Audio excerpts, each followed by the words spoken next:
Hi,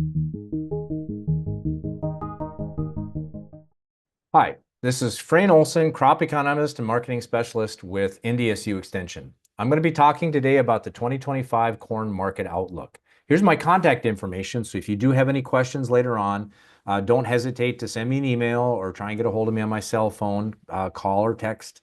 I'll try and respond as quickly as I can.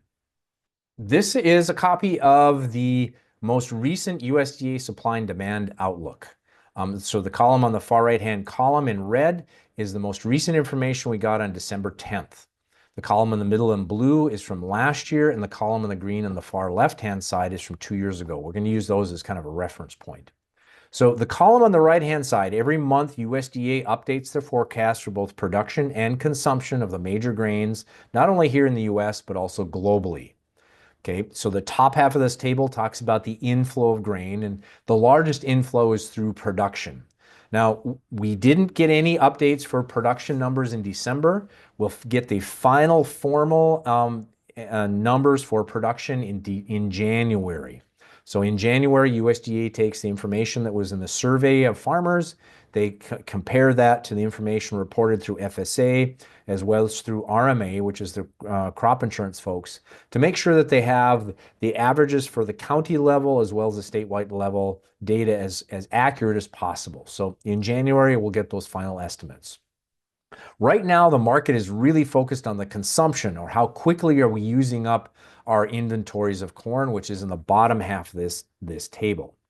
Okay, so the only number that was really updated it from November into this December estimates was a slight increase in the ethanol consumption numbers, and actually a pretty significant increase in the export numbers, which I'll talk about in just a moment. When we look at this ending stocks, so let me go back one slide. If we look at the ending stocks number on the very bottom, that's really the number that influences market psychology.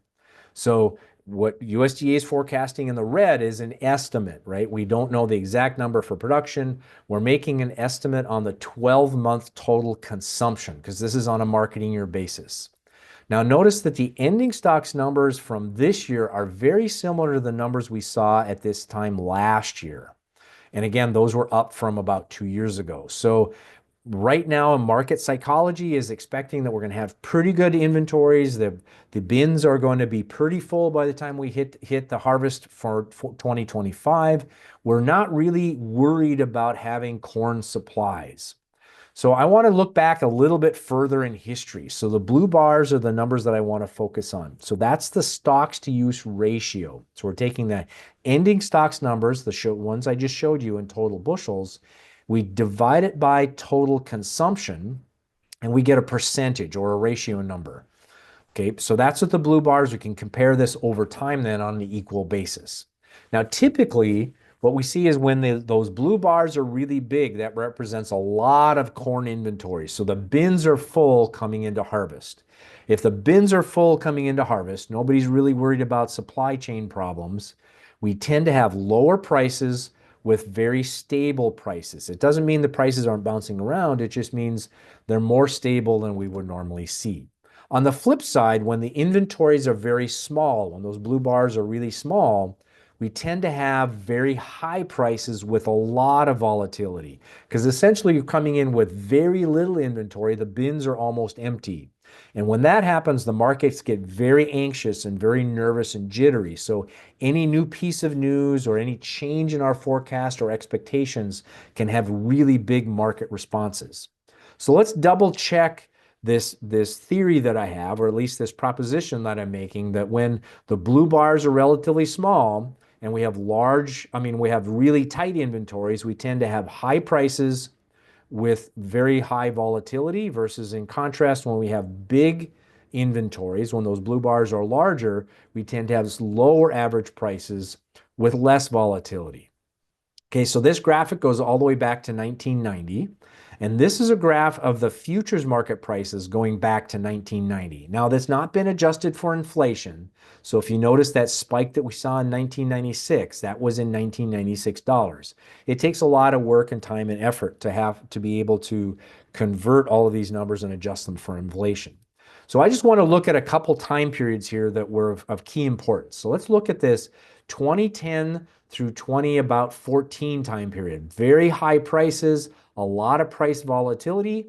If we go back one slide, that was a time frame where we had very low inventories. Okay, we came into a time period from about 2015 through about 2019. We had very low prices or much lower prices with much more stable prices. We go back and check our blue bars, and guess what? We had higher inventories during that time period, which is what we had expected.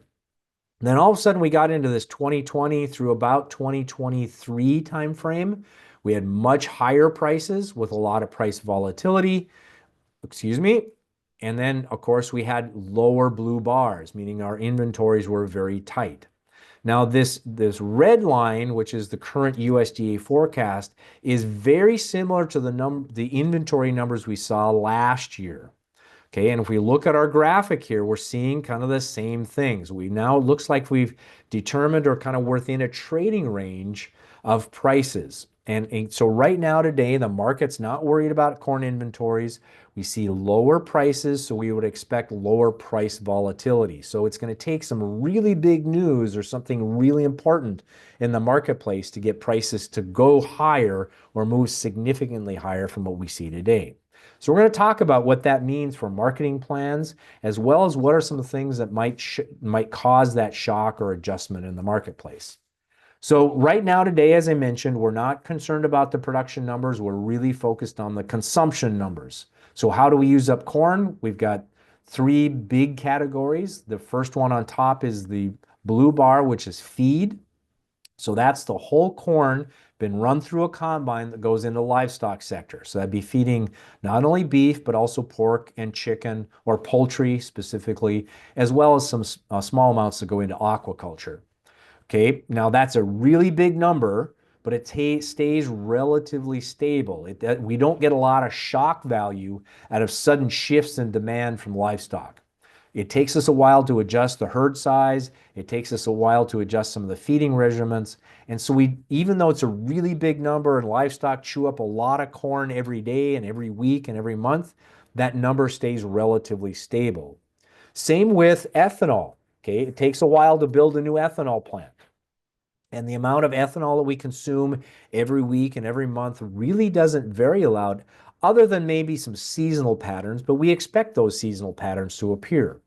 So we really need to look at exports as one of those key things that would put potential shock or some excitement or some unknowns into the marketplace, because it's very difficult to forecast when a particular export sale will occur, what that level will be, and more importantly, what country is buying in the marketplace at that time. So just to recognize the little dots on the far right hand side of the current USDA forecast. So USDA is forecasting a slight increase in total corn exports for this new marketing year. So let's double check how we're doing so far this year. Now, I want to explain this table really quickly. The four columns on the left-hand side are 12-month totals. Okay, and it's broken down by country. So if the bottom line is the total sales to all countries, but I've listed the top 7 countries here that we sell corn to. Okay, and those countries are ranked based off of this 2023-24 totals. So that was last year's totals. And I do go back 4 years for comparison.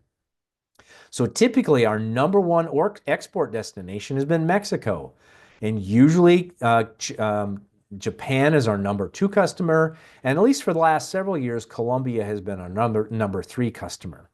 Now let me explain this 2 columns on the far right-hand side. The one on the far right is the year-to-date totals. So this is how much corn we have sold under contract for delivery in the future as of today. So we start on September 1 through about the first week in December. Now, there were some new information that came out this morning on Thursday, but I didn't have a chance to update this, given the time delay and being able to prepare all the information. So this is last week's information, but it still helps us tell the story. Okay, so we've got some pretty good export sales so far this year. Now, this column right next to it is last year's numbers for the same time period. So this 2023 column right here is the 12-month total. And then this column right next to it is the year-to-date numbers. So we can say year-to-date today versus year-to-date to the same time last year. So let's evaluate what's going on. So last year we had some really good export sales into Mexico. Part of that was because Mexico had some drought conditions. They didn't have as much domestic production of corn. They needed to buy some more corn. Most of that came from the United States. If we look at export sales so far this year, we're ahead of last year's pace, which is very positive. That's a good sign. And actually, that's one of the reasons that USDA increased their total forecast for the year, was because we've started out this year with some pretty good export pace. Number two export destination, Japan. Again, some pretty good sales relative to last year. And again, Colombia, our number three buyer last year, is ahead of the current pace for this year. Now let's get to China. And if you notice, the sales, export sales of corn into China has been dropping pretty steadily for the last 4 years. Now, I do want to caution everybody, this 2020 time frame, that was our phase one agreements. Remember, we had a trade war between the United States and China in 2018 and 2019. In 2020, we signed that phase one agreement where China agreed to buy more U.S. agricultural products, which they did. They didn't quite meet the totals in the agreement, but they did buy a lot more. Unfortunately, since that agreement, we've seen export sales of corn into China drop pretty dramatically. And when we look at export sales year to date today, it's been pretty minimal. And that is weighing some on the marketplace, that we're not selling any really significant sales of corn into China. Okay, South Korea is ahead a little bit. Taiwan is a little bit behind, but I suspect they will catch up. I do want to talk about this row called ROW, which is rest of world. So that's all of the countries that we've sold corn to that are not on this list. Okay, so there are a lot of countries that buy smaller amounts. And if you notice the ROW for so far this time this year relative to the same time last year, that's a pretty big number. So to me, that's a positive signal that not only our total export sales so far this year are ahead of last year's pace, but it looks as though we're priced competitively in the global market, that even some of those smaller buyers, the ones that don't always buy a lot from the United States, are buying more than they did this time last year. So again, I guess what I'm looking at is I think this is supportive for prices. I think prices have probably, at least short term, come down low enough that we've been able to make these export sales. Unfortunately, we do have a lot of competition in today's world in the global corn market. So the green line on top represents historically our U.S. corn exports. This is exports only, not production, but exports. And again, the little dotted lines on the far right-hand side are year-to-date totals. Okay, now the blue line represents Brazil. The black line is Argentina, the gold line is Ukraine, and the gray line on the very bottom is Russia. Those are the top 5 exporting countries for corn. So we do have some pretty stiff competition globally from Brazil as well as Argentina. Now, Ukraine is a smaller player, but even though they've had all the problems with the war and transportation and logistics issues, it's amazing that they have been able to keep pace with their historical numbers. So let's talk a little bit more about what's happening in South America. So this is the map of Brazil overlaid on top of the continental United States. I just wanted to give you an idea of exactly how large Brazil really is. So my caution is, if you hear on the radio or you're reading reports, it's like, oh, it's raining in Brazil. What does that really tell us about the Brazilian corn crop or the Brazilian soybean crop? In reality, not a lot, because it's a very large country. So we do have to be concerned about not only if it's raining, but where it's raining and how much. So let's get a general idea of where corn is produced in Brazil. Now, what's unusual about Brazil is they actually have 2 different corn crops that are planted and harvested at 2 different times. So the map on the left-hand side, which is called first crop corn, is planted and harvested at the same time that the Brazilian soybeans are. Now notice again, where is that corn crop planted and harvested? So the darker the green, the more bushels or tons are produced. Notice that the core producing region for this first crop corn is kind of central and southern part of Brazil. In contrast, on the far right-hand side is the second crop, or what they call the winter or safrinha crop. So second safrinha. Notice there, that most of that production is in the northern part of Brazil, in the warmer areas near the Amazon jungle. Okay, so that corn crop is planted after their soybean crop has been harvested. So in the north, after they've done harvesting soybeans, they come right back and plant corn.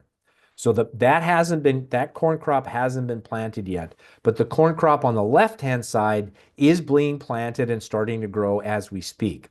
Now, the first crop corn on the left-hand side accounts for about 25 to 30% of the total bushels produced, versus the safrinha crop or second crop, about 70 to 75% of the total bushels produced is on the right-hand side.